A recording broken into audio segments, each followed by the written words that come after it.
அவங்க பேசணும். ஒரு புகார் கொடுத்தால் எதிர்மனுதாரருக்கு நோட்டீஸ் அனுப்பி அதன் பிறகு டேக்கன் ஆன் ஃபைல் எடுக்கணுங்கிறது சட்ட விதி. அந்த ஆட்சேபனையை ரிட்டனாக கொடுத்திருந்ததில் அவர்கள் பேச வேண்டும், முழுமையாக என்கொயரி பேச வேண்டும். அதற்காக போட்டிருந்தது வாய்தா. அவர்கள் வரவில்லை.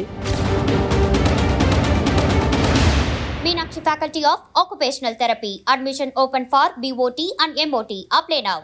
மத்திய மண்டலத்தினுடைய டிஐஜி திரு வருண்குமார் IPS அவர்களுடைய வழக்கு இன்றைய தினம் மாண்புமிகு 4வது குற்றவியல் நீதிமன்றத்தில் விசாரணைக்கு வந்தது.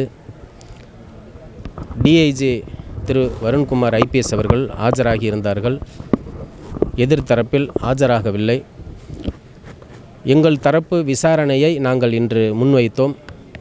கனிவோடு கேட்ட நீதிமன்றம் 21/5/2025 அன்று மீண்டும் வாய்தா அவர்களுடைய திரு சீமான் தரப்பு வழக்கறிஞர் விசாரணைக்காக போடப்பட்டுள்ளது.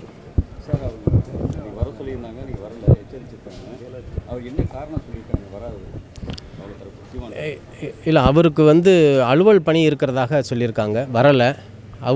அவங்க தான் கடந்த முறை இந்த தேதியை கேட்டு வாங்கினாங்க.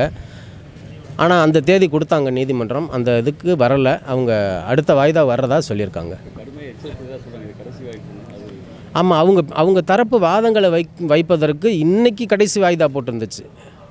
ரெண்டு பேருமே இன்றைக்கி பேசிடணும் அப்படிங்கிறது தான் லார்ட் சான்ஸ்ன்னு போட்டிருந்தாங்க. அந்த பிராரம் நடக்காதனால நாங்கள் எங்கள் தரப்பில் பேசி இன்றைக்கி நிறைவு செஞ்சிட்டோம். அவங்க பேசாததுனால அவங்களுக்கு போட்டிருக்காங்க சார். ஆஜராகிறதுல ஒன்றும் இல்லை, அதில் விசாரணைக்கு தான் கடைசி எங்கள் புகார்தாரர் தரப்பு டிஐஜி சார் தரப்பில் இன்றைக்கு முழுமையாக விசாரணை நடைபெற்றது. கனிவோடு பரிசீலனை செய்து உள்ளது நீதிமன்றம். 21/5 அன்னைக்கு அடுத்த அவங்களுக்காக வாய்தா போடப்பட்டுள்ளது. இல்லை, கடைசி வாய்ப்புங்கிறது இல்லைன்னா அவங்க ஆஜராகிறதுக்கு கடைசி வாய்ப்புங்கிற அர்த்தம் இல்லை.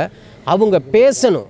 அதாவது இந்த வழக்கு கோப்புக்கு எடுத்து அதை முழு விசாரணை பண்ணுவதற்கு BNSS பிரகாரம் ஒரு புகார் கொடுத்தால் எதிர்மனுதாரருக்கு நோட்டீஸ் அனுப்பி அதன் பிறகு டேக்கன் ஆன் ஃபைல் எடுக்கணுங்கிறது சட்ட விதி. அதன் அடிப்படையில் இன்றைய தினம் அவங்களுக்கு நோட்டீஸ் அனுப்பியிருந்தாங்க. அதில் அவர்கள் ஆட்சேபனை தெரிவித்திருந்தார்கள். அந்த ஆட்சேபனையை ரிட்டனாக கொடுத்திருந்ததில் அவர்கள் பேச வேண்டும், முழுமையாக என்கொயரி பேச வேண்டும். அதற்காக போட்டிருந்தது வாய்தா. அவர்கள் வரவில்லை. அதன் காரணமாக 21/5 போடப்பட்டுள்ளது.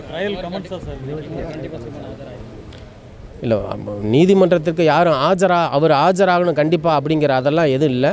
ஆனால் அவர் எந்த ஒரு புகாராக இருந்தாலும் எல்லா பேரும் ஆஜராகணுங்கிறது ஒரு விதி தானே. Meenakshi Faculty of Occupational Therapy. Admission open for BOT and MOT. Apply now.